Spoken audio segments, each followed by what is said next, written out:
తెలంగాణ ప్రభుత్వం ప్రతిష్టాత్మకంగా అమలు చేస్తున్న ఇందిరమ్మ ఇళ్ల పథకంపై కీలక అప్డేట్ వచ్చింది. రాష్ట్ర రెవెన్యూ, గృహ నిర్మాణ శాఖ మంత్రి పొంగులేటి శ్రీనివాసరెడ్డి ప్రకటించిన వివరాల ప్రకారం ఈ పథకం 3 విడతల్లో అమలు కానుంది.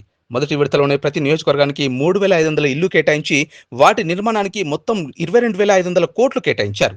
లబ్ధిదారులకు మరింత పారదర్శకత, వేగం కల్పించడానికి ఒక కొత్త విధానం కూడా ప్రవేశపెట్టారు.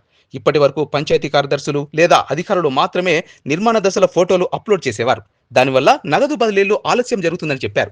ఈ సమస్యను నివారించడానికి ఇకపై లబ్ధిదారుకే నేరుగా తమ ఇళ్ల నిర్మాణ దశల ఫోటోలను ఇందిరమ్మ ఇళ్ల యాప్లో అప్లోడ్ చేసుకునే అవకాశం కల్పించారు. దీంతో నిధుల విడుదల మరింత వేగంగా జరుగుతుంది. పునాది దశ పూర్తయితే ₹1,00,000, గోడల దశ పూర్తయితే మరో 1,00,000, స్లాబ్ దశలో 3,00,000, చివరగా రంగులు వేశాక మిగతా మొత్తం ఇలా మొత్తం 5,00,000 లబ్ధిదారుల బ్యాంక్ ఖాతాల్లో నేరుగా జమ అవుతాయి. లబ్ధిదారులు పంపిన ఫోటోలను అధికారులు క్షేత్ర స్థాయిలో పరిశీలించి ధృవీకరిస్తారు. ఈ విధానం వల్ల అధికారులకు, లబ్ధిదారులకు మధ్య సమన్వయం పెరిగి ఇళ్ల నిర్మాణం మరింత వేగంగా పూర్తవుతుందని మంత్రి తెలిపారు.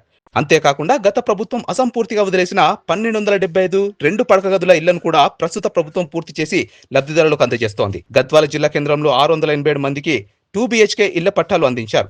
ఈ కొత్త పద్ధతి వల్ల పేదల కలల గృహం త్వరగా నిజమవుతుందని, ఇకపై ఎవరికి ఆలస్యం ఉండదని ప్రభుత్వం హామీ ఇస్తోంది.